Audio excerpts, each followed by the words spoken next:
Et vous nous manquez évidemment. Non, moi, je suis très occupée, toutes mes excuses. Il n'y a pas de problème. Ok, donc nous annonçons déjà les tout derniers renseignements par rapport au premier module qui a commencé depuis le samedi dernier. Et tout est bien qui finit bien. Alors, nous anticipons en disant que demain déjà, alors qu'il vous sera communiqué à la fin de la séance, il y aura délivrance des brevets. Et aux participants qui ont suivi au moins 3 enseignements. Et pour le reste, nous allons voir comment vous récupérer et puis vous rattraper plutôt. Et ensuite, nous vous tiendrons au courant de la suite du programme quant à ce qui concerne le module que nous avons commencé avec Madame Marie-Jo du Centre Carter. Et c'est par les canaux officiels que nous allons vous tenir informés pour la suite de ces programmes. Et pour aujourd'hui, nous vous souhaitons une bonne participation et de très bonnes choses à tout le monde. Merci beaucoup. Merci, professeur. Vous avez la parole, s'il vous plaît. Merci beaucoup, professeur, pour cette introduction chaleureuse qui nous remet dans notre dynamique de leadership. On doit vous dire en toute sincérité, il y a une ambiance que vous avez insufflée qui est demeurée et qui nous permet aujourd'hui d'aborder la question des lois, les lois de leadership, qui est important. Et ces lois, on les a prises d'un grand spécialiste de leadership qui s'appelle John Maxwell, qui a écrit un livre, le 21 lois irréfutables du leadership. Voilà. Je vous avais dit qu'on n'invente rien. Quand on est scientifique, il faut savoir apprendre des autres. Les grands scientifiques. Un des grands scientifiques avait dit, vous me croyez très brillant, mais je me mets sur les épaules des grands. Voilà. Donc nous aussi, on essaie de faire la même chose. Dieu a créé le monde et il l'a créé sur base des lois. Le monde fonctionne selon les lois, chers amis. C'est lui qui vous trompe, qui dit que le monde fonctionne sans aucune loi. Il est en train de vous fausser la route. Dieu a créé ce monde et ce monde fonctionne selon les lois naturelles, qui concourent au bien de tout le monde. Tout ce que Dieu a créé est utile, y compris les fleurs. Miles Morrow disait, quand vous voyez des fleurs, vous avez l'impression que Dieu les a créées pour vous, vous les cueillissez, vous les mettez dans un pot pour embellir. Non, si ces fleurs n'existaient pas, une certaine catégorie d'êtres ne vivraient pas. Les fleurs. Les oiseaux, par exemple, vivent des fleurs. Vous prenez les fleurs, mais les oiseaux vivent des fleurs. Donc, il y a un certain nombre d'éléments que vous devez savoir, les lois. Et le leadership aussi fonctionne sur base des lois. Il y a des lois qui font que un leader s'appelle leader. Et ces lois, nous devons, il y en a 21, selon les recherches de plusieurs dizaines d'années de John Maxwell, qui est encore vivant d'ailleurs. Parce que pour lui, le leadership, comme je vous ai dit, c'est une montée permanente de la montagne et ça va se terminer jusqu'à sa mort. Il en a mis 28, 21, mais nous allons nous arrêter à vous en donner peut-être 10, mais voilà les lois que notre ami John Maxwell, loi découverte, loi de l'influence, loi du processus, loi de navigation, loi de la parole, loi de la confiance, loi du respect, loi de l'intuition, loi du magnétisme, loi des connexions, loi du cercle, loi de l'émancipation, loi de la reproduction, loi de l'adhésion, loi de la victoire, loi de l'élan, loi de la priorité ou des priorités, loi du sacrifice, loi du timing, loi de la croissance exponentielle, loi de l'héritage. Il n'y a aucune loi mystérieuse. Aucune loi mystérieuse. Toutes les lois sont naturelles. mais nous allons vous en donner 10. Ça, c'est notre rôle. Dans les recherches que nous faisons, nous avons trouvé 10 qui peuvent vous guider et qui peuvent vous être plus utiles. Vous pouvez commencer par les 10 et continuer avec les autres. La première donc loi, c'est la loi de couvercle. La loi des couvercles.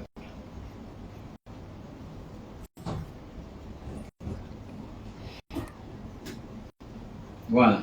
D'autres les appellent la loi du plafond, mais moi je préfère la loi des couvercles parce qu'en anglais c'est plus significatif. The law of lid, la loi des couvercles, qui veut tout simplement dire que lorsque vous voulez être un leader efficace, vous devez pousser les limites de vos capacités, les limites de vos aptitudes. Plus vous êtes apte, plus vous êtes leader. Plus vous montez en capacité, en aptitude, plus vous développez les capacités de réussir et devenir un grand leader. Donc, les leaders doivent accroître leurs capacités en leadership. Donc, il est important que vous puissiez être à mesure d'accroître votre degré d'aptitude en termes de leadership. Pourquoi? Parce que si vous n'accroissez pas vos capacités, vous vous plafonnez. Vous êtes comme dans une bouteille avec un couvercle.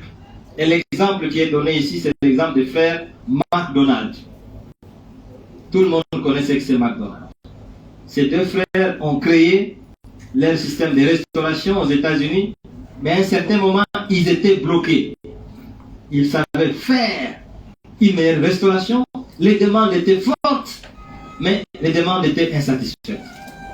Alors, qu'est-ce qu'ils ont fait? Ils ont sollicité les services d'un certain monsieur Ray Rock, qui a des capacités de leadership et qui a permis de faire exploser McDonald's. Ils ont vendu et lui l'a acheté, mais ils lui ont dit vous gardez les noms. Donc la loi des couvercles démontre que le frère McDonald, parce qu'ils étaient en déficit de leadership, ils n'ont pas pu progresser leur business. Mais lorsque notre ami Ray a acheté, il a fait exploser McDonald's, qui se trouve presque une entreprise mondiale. Donc le leadership est un élément clé. La loi de l'influence. Chers amis, l'influence, comme le disait John Maxwell, le leadership c'est l'influence, ni plus ni moins. Si vous n'êtes pas influent, vous ne pouvez pas vous déclarer leader. C'est impossible. La loi de l'influence. Donc vous devez veiller à ce que les gens dont vous vous déclarez leader, vous puissiez exercer sur eux une certaine influence. Et il y a 5 mythes de l'influence. Le mythe du management. Lorsque vous êtes responsable d'une structure, il ne faut pas vous déclarer leader. Comme ça que vous allez voir, quelqu'un il a une petite entreprise, je ne sais pas, il dit, ah, je suis leader. Non, vous n'êtes pas leader. Ça, ça s'appelle les mythes du management. Vous avez un autre mythe, c'est le mythe de l'entrepreneur. Quelqu'un crée son entreprise, il dit, ah non, je suis leader. Non, vous avez créé votre entreprise. Est-ce que vous avez les qualités d'influencer les autres? Si vous n'influencez personne, même si vous êtes le chef d'une entreprise, vous n'êtes pas leader. Le mythe de la connaissance.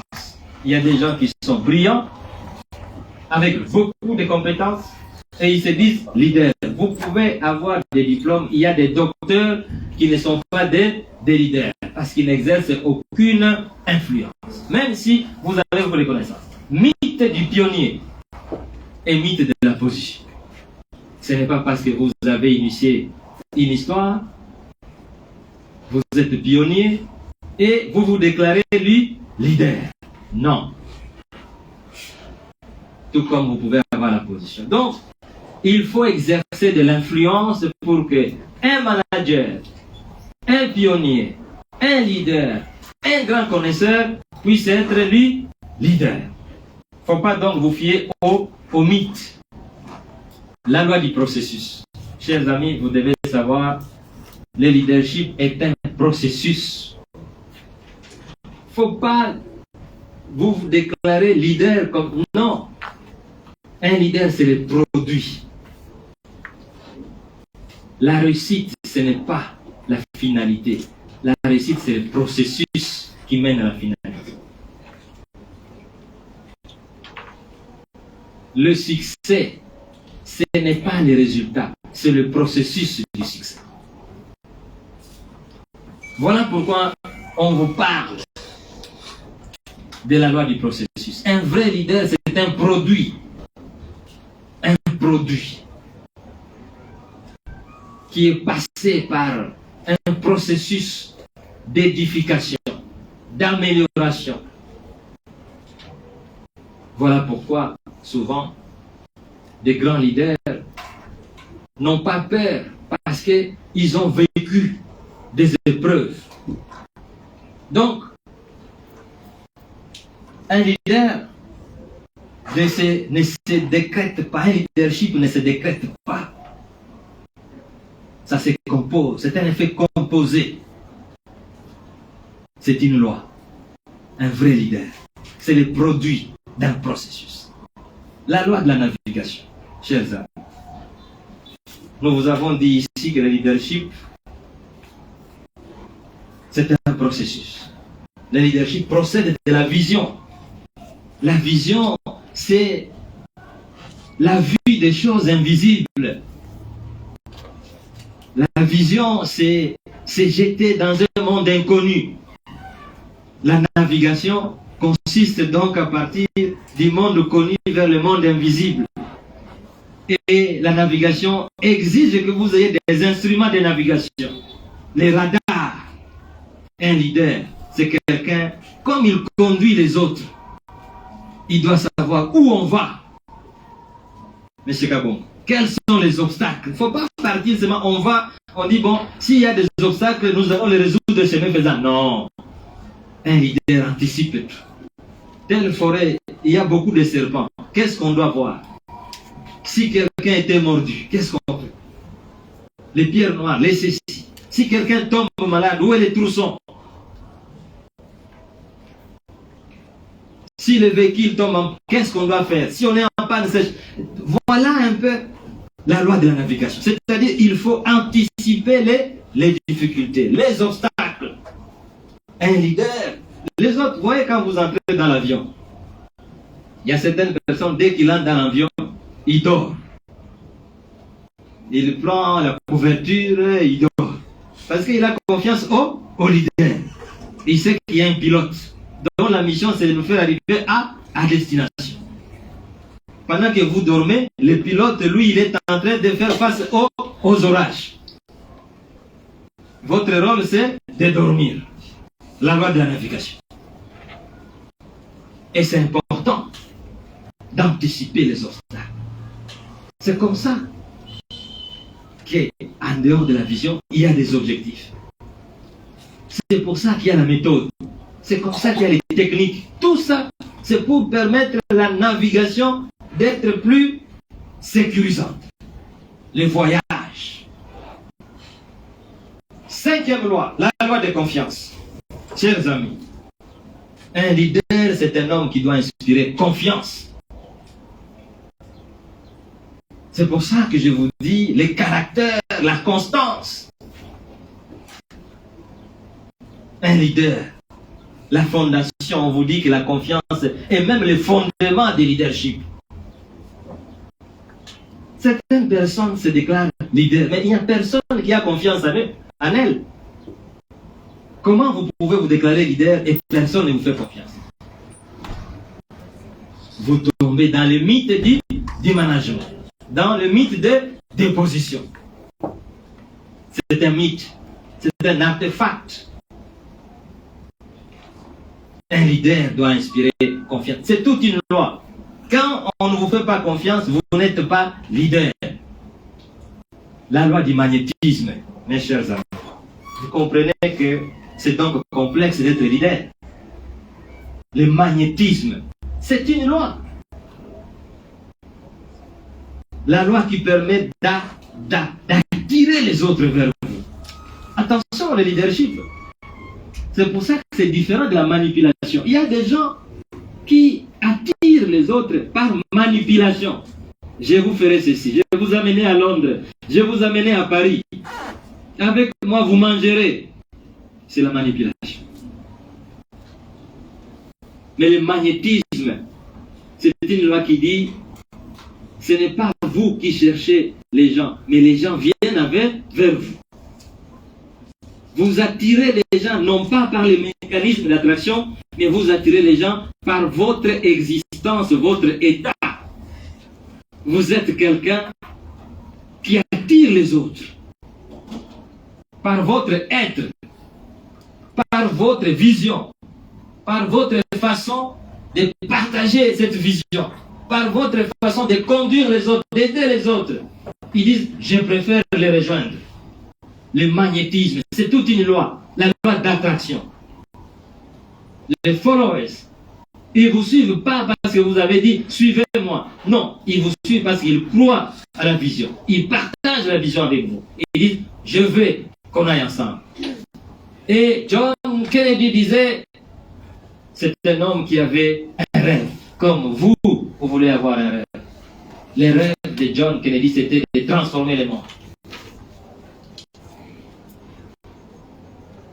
C'est John Kennedy qui a dit, il faut qu'on aille sur la Lune. Les gens me disent, mais monsieur, mais vous êtes un fou. Mais les leaders sont parfois des fous. Non pas des vrais fous, mais parce qu'ils ont des visions qui généralement dépassent les limites des followers. Des gens qui ne voient pas qu'au-delà, qui ne voient pas au-delà de leurs yeux. Les leaders voient au-delà des yeux.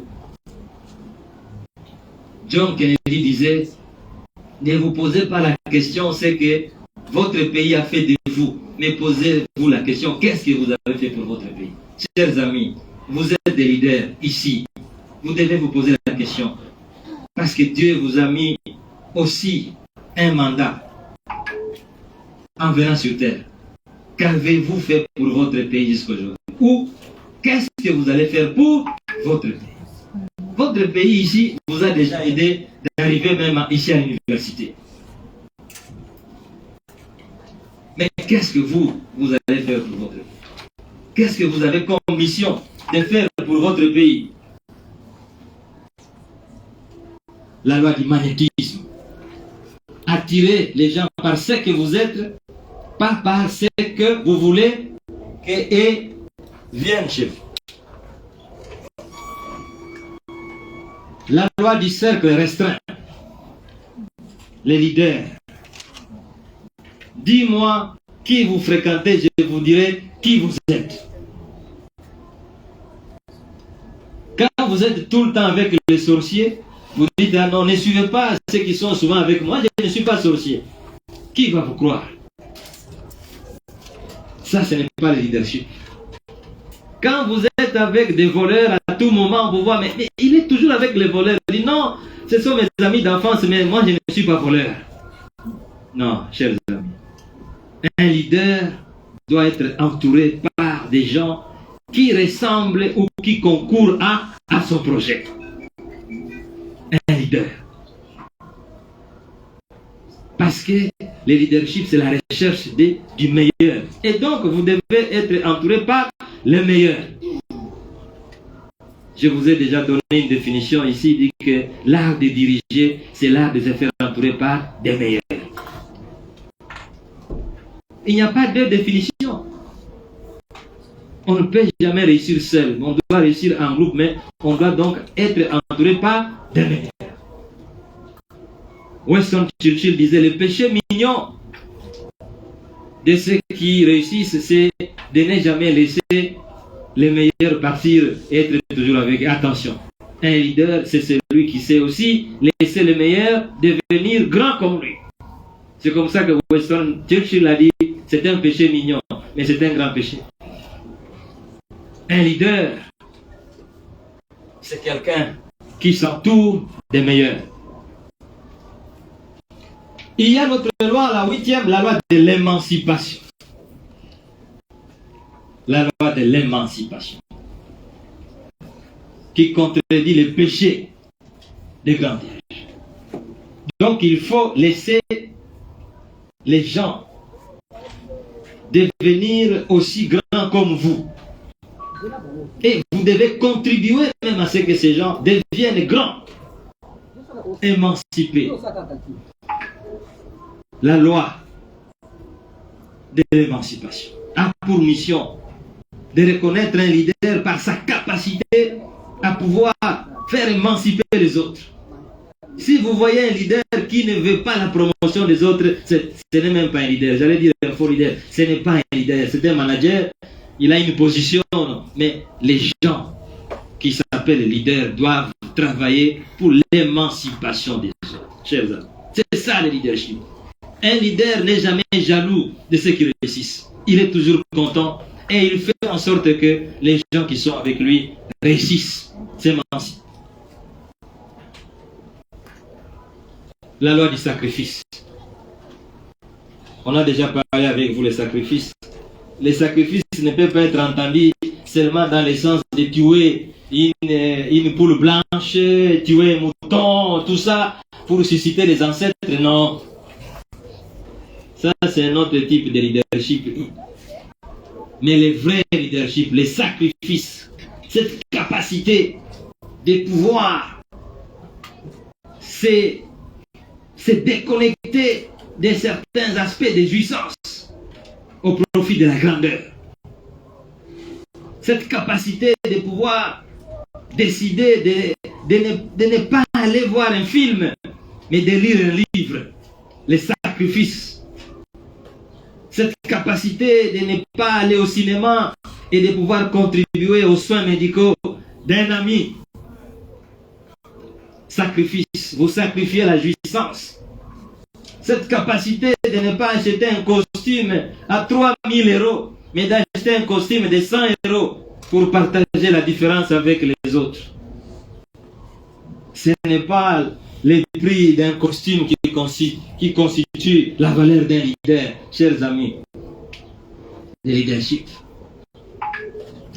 Ce n'est pas le prix d'un costume. Ce n'est pas le prix d'un soulier. Lorsque j'étais ministre des Finances, madame la professeure, j'avais une montre de 100 $. Quand j'ai fait le crash à Bukavu, il y a quelqu'un qui a volé ma montre. Quand il est parti, on dit non, montre c'est 10 $. C'est comment? Une montre d'un ministre, dit mais c'est une montre parce que ça avait déjà traîné, on ne pouvait lui donner que 10 $. Et il a regretté. Je n'avais qu'une montre de 100 $. Pour moi, l'important c'est de voir l'heure. La montre a comme objectif de donner l'heure. Il faut donc savoir faire les sacrifices. La loi des sacrifices. Mon cher ami, si vous devez vous réveiller à 5 h du matin et que vous avez un objectif, ça s'appelle ça sacrifice. Ne pas beaucoup dormir. Le sommeil appauvrit les hommes. Tout le temps dormir, sieste. Et il y a beaucoup de... Vous savez, cette semaine, il y avait beaucoup de cours. Je dois dormir suffisamment. Le sommeil, source de pauvreté. Et puis vous allez crucifier les ancêtres, les noms, tout ça. Ce sont les noms qui vous demandent de trop dormir. La loi de l'héritage, la dernière loi. la loi de l'héritage. Un leader, c'est celui qui pense à l'après-lui, mes chers amis. Un leader, c'est celui qui prépare les autres à devenir les leaders aussi. Si vous voyez quelqu'un qui se dit leader, vous regardez autour de lui, il ne contribue à la promotion des personnes. Ce n'est pas un leader. Il est dans le mythe du management. Il est dans le mythe du positionnement. Un vrai leader, quand vous le regardez, il travaille pour la promotion des autres. Je vous dis ici que j'étais ministre des Finances et 2 de mes conseillers sont devenus ministres des Finances. Je n'ai jamais pensé à dire, mais s'il devient ministre des Finances, il sera comme moi. Non. Si quelqu'un devient ministre des Finances comme vous, et il vous soustrait quoi? Quelle est la soustraction? Si quelqu'un devient professeur comme professeur Esther, quelle est la soustraction? Bien au contraire, vous ajoutez. Vous ajoutez. Parce qu'à ce moment-là, les mêmes qualités que vous aviez des leaders, ça peut être multiplié. C'est la loi de l'addition que nous avons citée ici. La loi de l'addition. Quand vous êtes seul, vous ne pouvez pas faire tout. Mais si vous êtes nombreux et que ces gens aussi peuvent faire comme vous, c'est que vous avez la possibilité de réussir. La loi de l'héritage. Regardez les gens. Après moi, c'est le dirige. Ça, ce n'est pas le leadership. Après moi, c'est la continuité. Après moi, c'est la croissance. Quand vous regardez les grandes entreprises occidentales, c'est toujours les entreprises formées ou constituées par 2 personnes. Mais on prépare toujours. Avant de mourir, on prépare une génération. Et c'est des générations des uns et des générations. Ici, chez nous, quand on vous parle, tel fils, il s'appelle X. Ah, son père, c'est un grand entrepreneur. Mais après, il n'y a plus rien. Les exemples sont nombreux. Des familles ici, des parents qui étaient de grandes personnalités dans tous les domaines. Domaine politique, domaine économique, domaine musical. Mais quand vous regardez la façon dont vivent les générations après, il n'y a rien. Il n'y a pas eu l'application de la loi de l'héritage, la loi de l'addition, la loi de l'émancipation. Un leader doit travailler pour des générations futures. Et pour ça, il faut que votre organisation soit la plus forte possible. Il faut préparer les successeurs. Professeur Esther, quand on prépare des successeurs, vous allez trouver des féticheurs qui disent, vous préparez votre propre mort. Il va vous tuer. Mais comment? Mais si vous ne préparez personne, mais quand vous allez mourir, mais il n'y a personne qui va relayer. La personne ne connaît rien. Et voilà pourquoi, quand certaines personnes meurent, s'il était chef d'entreprise, la société tombe en faillite. Personne n'est à mesure de poursuivre. On commence à poser la question. Mais où étaient les documents? On ne sait pas.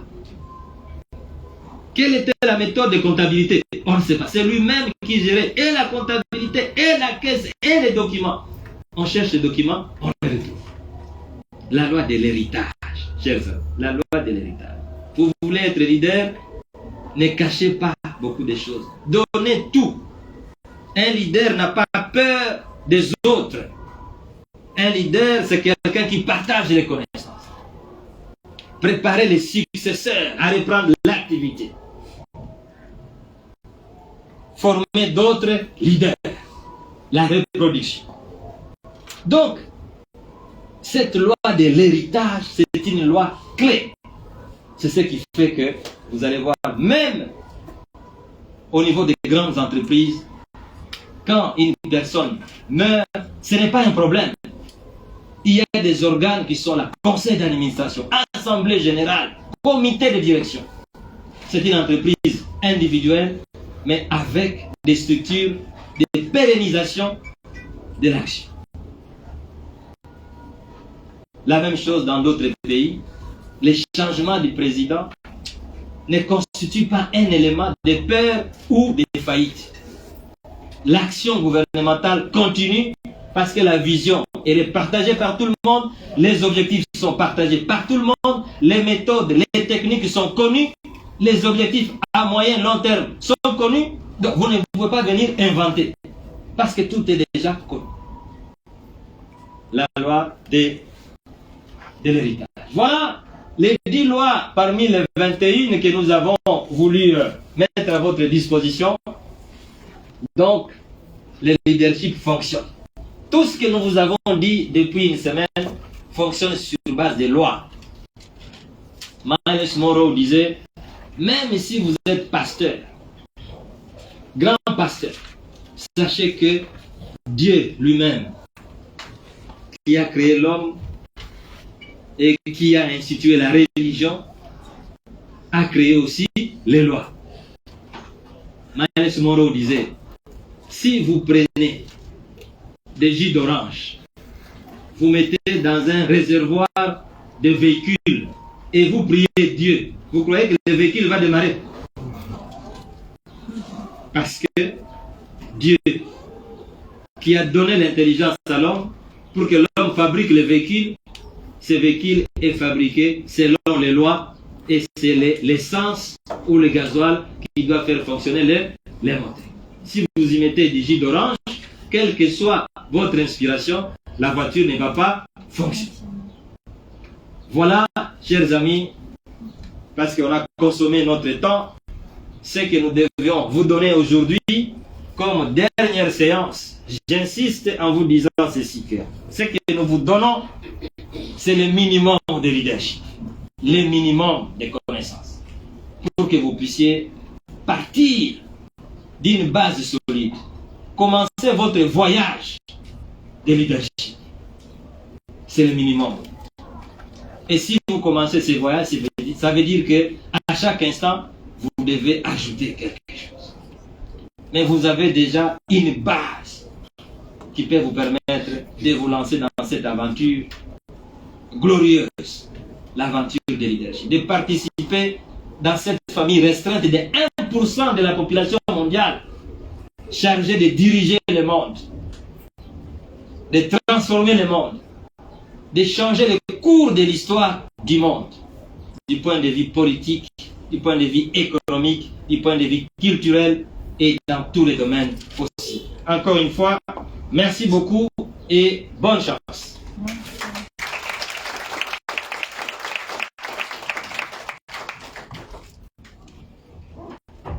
Merci beaucoup, distingué professeur, pour votre brillant exposé. Je crois qu'il est maintenant temps de passer la parole à tous les participants. Ceux qui voudraient prendre la parole pour une préoccupation, pour un petit commentaire, mais soyez brefs s'il vous plaît, parce que nous n'avons plus que quelques minutes. Merci beaucoup. Merci madame. Monsieur le professeur, vous avez parlé de la vision et de son importance. Le nom, c'est Adolphe? Oui, Adolphe. Mais vous n'avez pas insisté sur la loi des priorités. Oui. Le suivant.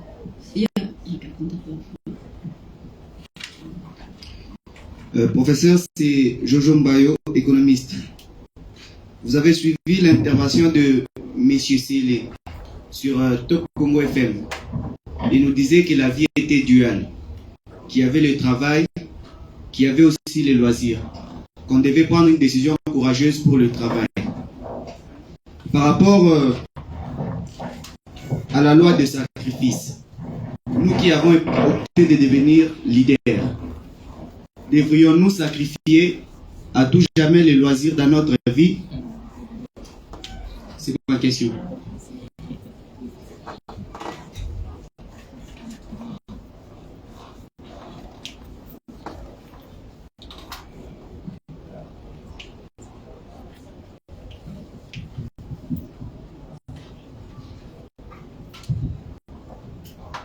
Merci. Merci, professeur.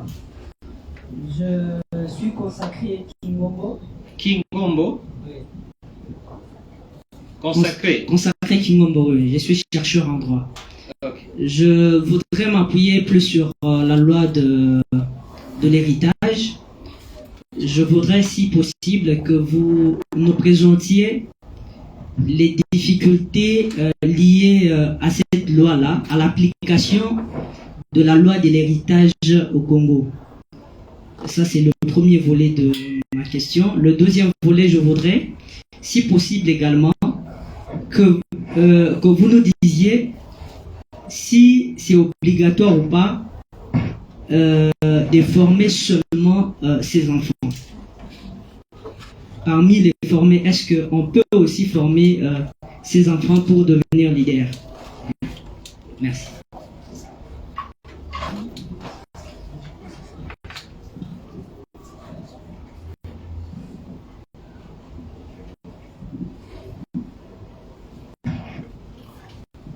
Merci beaucoup, professeur, pour l'exposé. Kevin Baton, économiste. Voilà, j'ai juste trois petites préoccupations. La première, professeur, vous avez parlé de la loi de Legacy. C'est qu'ici, nous constatons très bien dans l'administration publique de la RDC, à chaque fois qu'il y a changement de pouvoir ou de gouvernement, nous sentons comme s'il y a un déséquilibre total.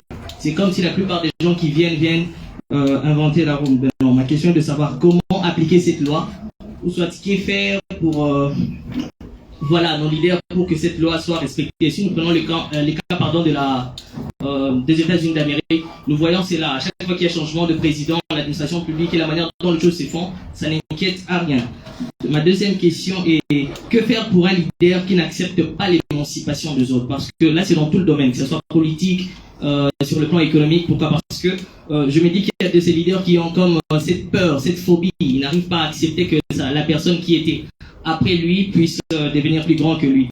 Et puis la troisième question rapidement, c'est que vous nous avez dit qu'un leader doit faire face aux obstacles. Bien, je prends le cas économique, c'est que nous avons plusieurs entrepreneurs actuellement et plusieurs personnes qui veulent s'émanciper sur ce domaine. Vous ne pensez pas que c'est notre situation fiscale du pays qui bloque ces derniers à ne pas œuvrer normalement, parce que nous voyons d'autres entrepreneurs ou d'autres entreprises qui travaillent de manière illégitime, je peux le dire. Pourquoi? Parce que nous avons trop de taxations et tout ce qui va avec. D'où nous pensons que cette prolifération-là, je pense que ça ne les aide pas. Donc, en tant qu'expert dans le leadership, nous voulions aussi avoir votre avis sur ce qui est du plan fiscal pour les entrepreneurs et tout ce qui est dans le secteur économique. Merci. Une étudiante peut intervenir, s'il vous plaît. Il est où? Oui, ok. Micro.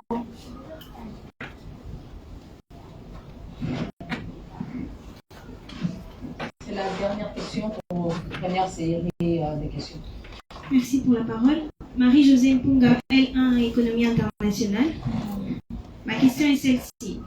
Vous avez dit qu'un leader doit apprendre à ses étudiants tout ce qu'il faut, mais ma question c'est celle-ci. Doit-elle exécuter sa vision avec ses apprenants ou soit fonctionner en fonction des instructions, les instruire pour une sorte d'obligation, quoi?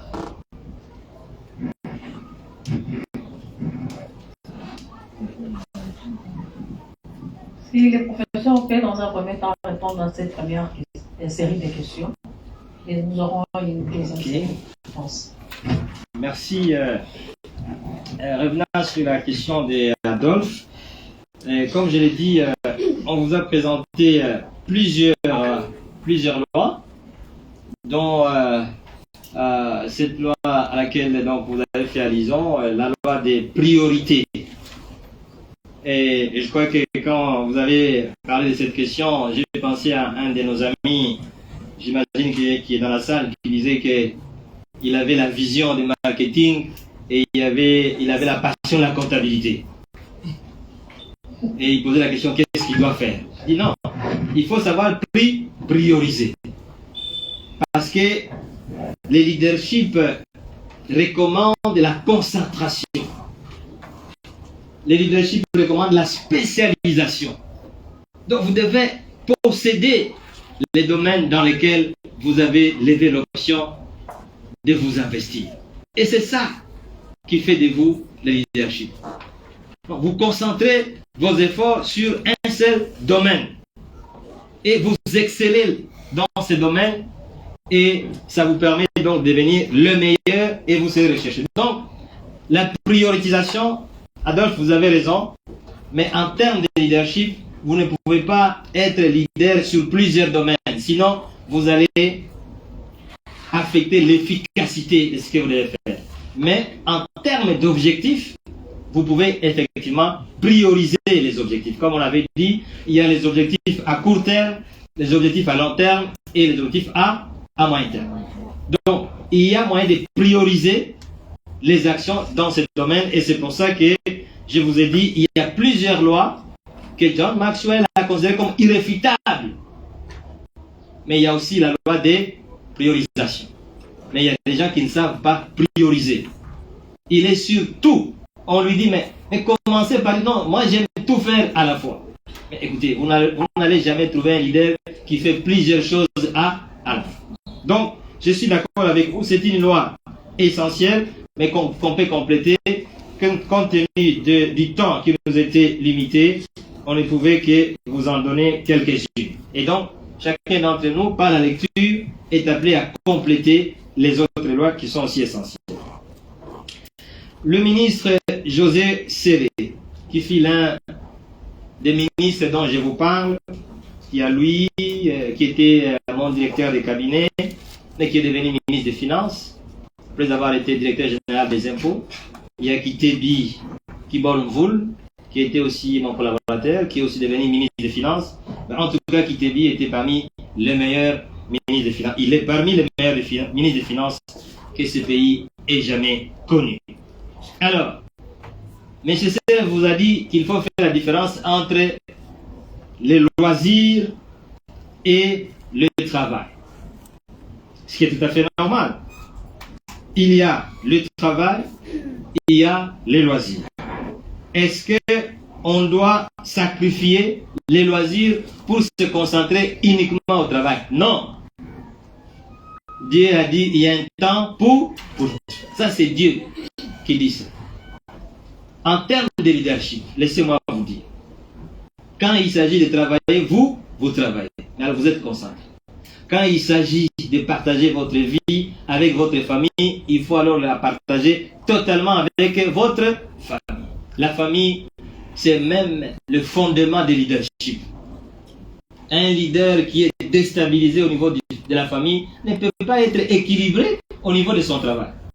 Mais les loisirs, c'est aussi important. Mais il ne faut pas renverser ce qu'on appelle la priorisation. Faire plus de loisirs que du travail. Le travail vient en priorité et le loisir vient en complément. C'est bien compris? Parce qu'ici, il y a beaucoup de gens qui considèrent le loisir comme la partie principale et le travail comme la partie secondaire. Mais il veut récolter principalement. Kingombe, consacré. La loi de l'héritage. Quelle est la difficulté de l'application de cette loi dans notre pays? Bon, écoutez, le principe est celui-là. Regardez dans ce pays, si nous allons dans le secteur privé, quelles sont les entreprises des parents qui ont prospéré par le passé et qui continuent à prospérer jusqu'aujourd'hui? Vous connaissez les noms de ces personnes qui ont eu des entreprises dans ce pays, mais qui ont disparu après leur mort. Où est la loi de l'héritage? C'est ça la problématique. Tout simplement parce qu'on n'a pas investi. Mais par contre, dans ce même pays, vous allez trouver des entreprises, malheureusement, qui appartiennent aux étrangers. Vous prenez par exemple les groupes Forest. Le papa de Georges Forest aujourd'hui a commencé son entreprise à Colosie avec quelques véhicules de transport. Quelques véhicules. J'imagine que ce n'était même pas 10. Mais aujourd'hui, le groupe Forest, c'est une grande entreprise internationale, mais qui a commencé à Colosie. Vous voulez dire qu'à l'époque, il n'y avait pas de Congolais à Kolwezi? Il a formé son fils. Et aujourd'hui, l'entreprise est dirigée par les petits-fils. Parce que le papa est en train de terminer ses courses. Mais il a déjà préparé. C'est dire que la génération qui va... Parce qu'il y a une culture de la loi de l'héritage. Donc les difficultés, chers amis consacrés, c'est que les gens ne connaissent pas les lois de leadership. Beaucoup de gens pensent qu'on vit pour soi-même. Il faut faire attention. On ne vit pas pour soi-même, on vit pour la communauté. Quand on vous a parlé de la première séance de leadership, on vous a dit il faut répondre à certaines questions fondamentales sur la philosophie de votre vie. La philosophie. Pourquoi existez-vous? D'où venez-vous? Où allez-vous? Est-ce que vous comprenez? Chers amis consacrés, donc, il y a même un problème de la compréhension de son existence. Beaucoup de gens pensent que quand il a réussi sa vie, c'est fini. Ses enfants doivent se débrouiller. Comme si la vie était faite pour lui-même. Est-ce qu'on est obligé de former ses enfants? Mais, si vous êtes un bon leader, mais il faut aussi aider vos enfants à devenir des leaders. Mais ceci ne veut pas dire qu'ils doivent absolument devenir leaders. Non. Moi, je suis en train de vous former ici. Est-ce que je vais vous obliger par un fouet que vous devez absolument devenir leader? Non. Madame, c'est ça la vérité. C'est la volonté personnelle parce que toutes ces lois ici, est-ce que moi je serai là pour vous demander d'appliquer la loi de sacrifice, la loi de l'héritage, la loi de la priorisation? Je ne serai pas là. C'est vous-même qui devez maintenant estimer si vous devez devenir leader. Mais le mentoring, si on doit aider quelqu'un qui affiche la détermination, ça c'est tout à fait normal qu'on aide ces enfants qui ont pris la décision de devenir des leaders. Kevin, notre ancien chef qui se décide, la loi de la legacy. Effectivement, nous avons parlé avec les étudiants ce matin, de deuxième licence sur les cours de politique économique, à ce qui concerne l'administration publique. Le problème, c'est que le leadership, c'est effectivement cette capacité de pouvoir faire en sorte que les fonctionnaires comprennent que lorsqu'ils sont fatigués, ils doivent quitter et laisser les jeunes aussi venir, n'est-ce pas?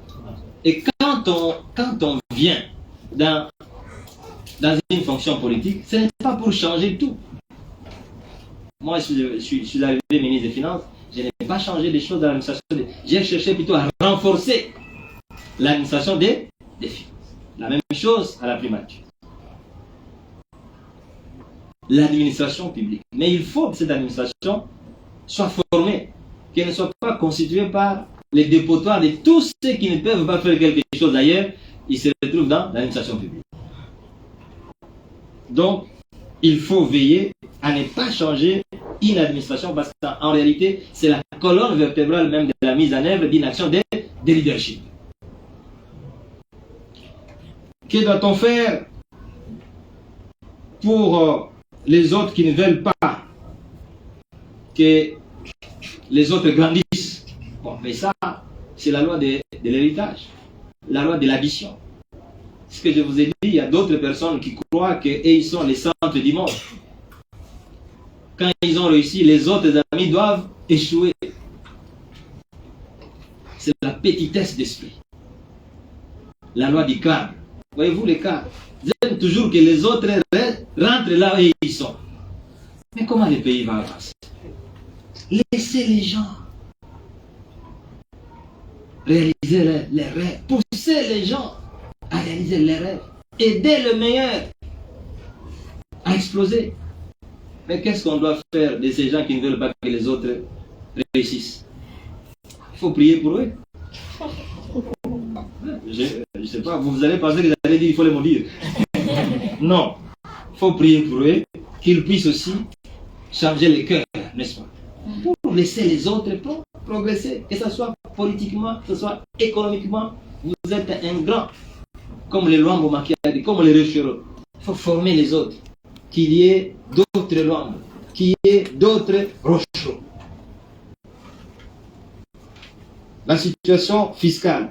Non, évidemment, vous avez raison. Et tout à l'heure, je parlais avec les étudiants. L'un de mes regrets, en tant que Premier ministre, n'avoir pas réussi à défiscaliser ou à...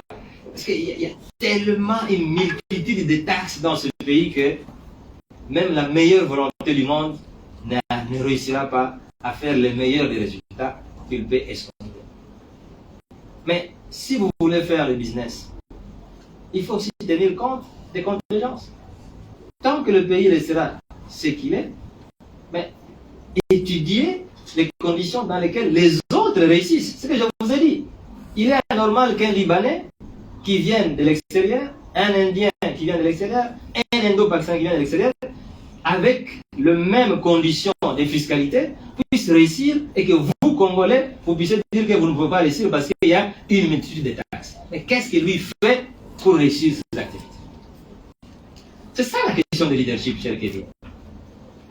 En attendant qu'on puisse changer le système fiscal, qu'on puisse l'alléger, faut-il rester à la maison et dire à vos parents que non, vous savez, papa et maman, j'attends à ce qu'on puisse diminuer les taxes. Alors, ça, ce n'est pas le leadership. Ça, ce n'est pas le leadership.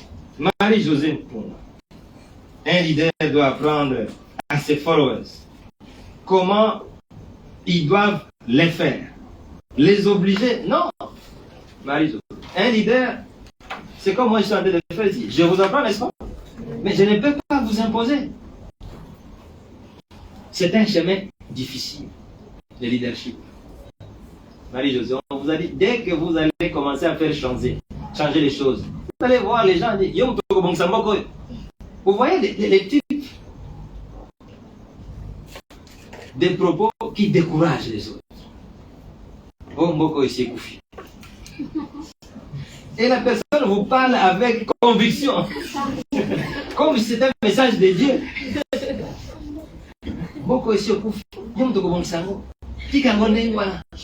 Mais c'est pas possible. Donc, il faut donner les conseils. Vous donnez les avis. Mais vous ne pouvez pas forcer les gens. Vous ne pouvez pas forcer. Parce que le leadership, c'est une volonté, c'est une détermination, un engagement, des commitments. Vous dites, je commence à partir d'aujourd'hui. Si vous vous réveillez à 8 heures, je dis, je commence à me réveiller à 5 heures. Les gens posent la question, où est-ce que vous allez? Vous êtes devenu sorcier? J'accepte, je suis sorcier. Mais je sais ce que je cherche. Donc, on ne peut pas forcer les gens. On ne peut que les conseiller. On donne l'essentiel et le reste, vous-même, vous suivez. Voilà.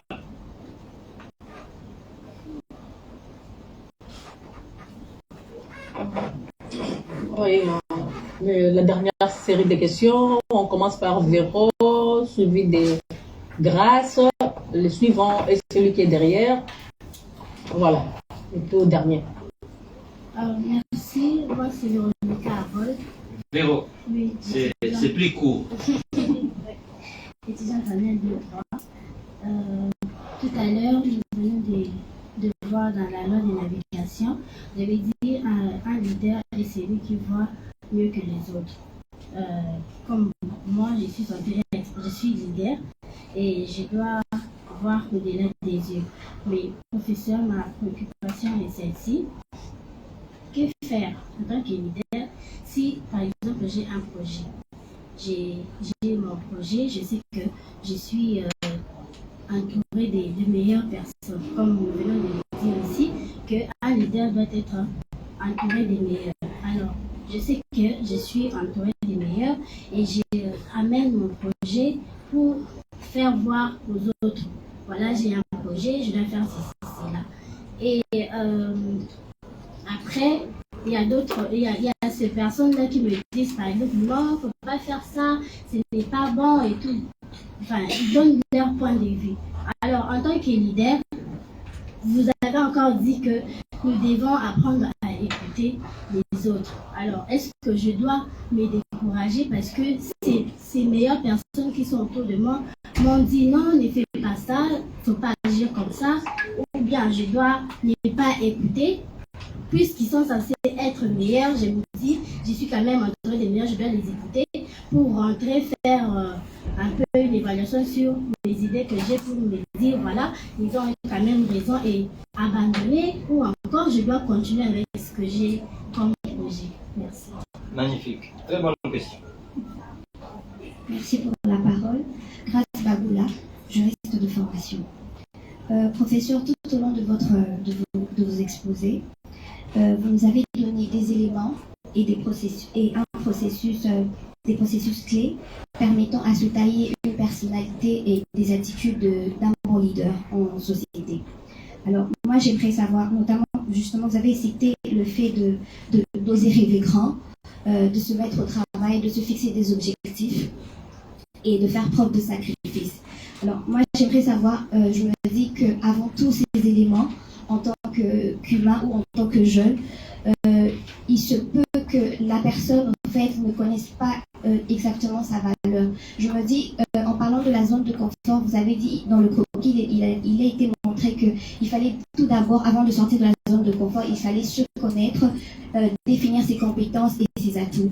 Alors, je me dis comment, en tant que leader, moi, en tant que leader, en tant qu'apprenti, pour atteindre un sommet de leader, comment je fais pour évaluer ma valeur personnelle ou pas mes atouts, mais je veux dire ma valeur propre avant de rajouter à ce que vous m'avez appris. Merci.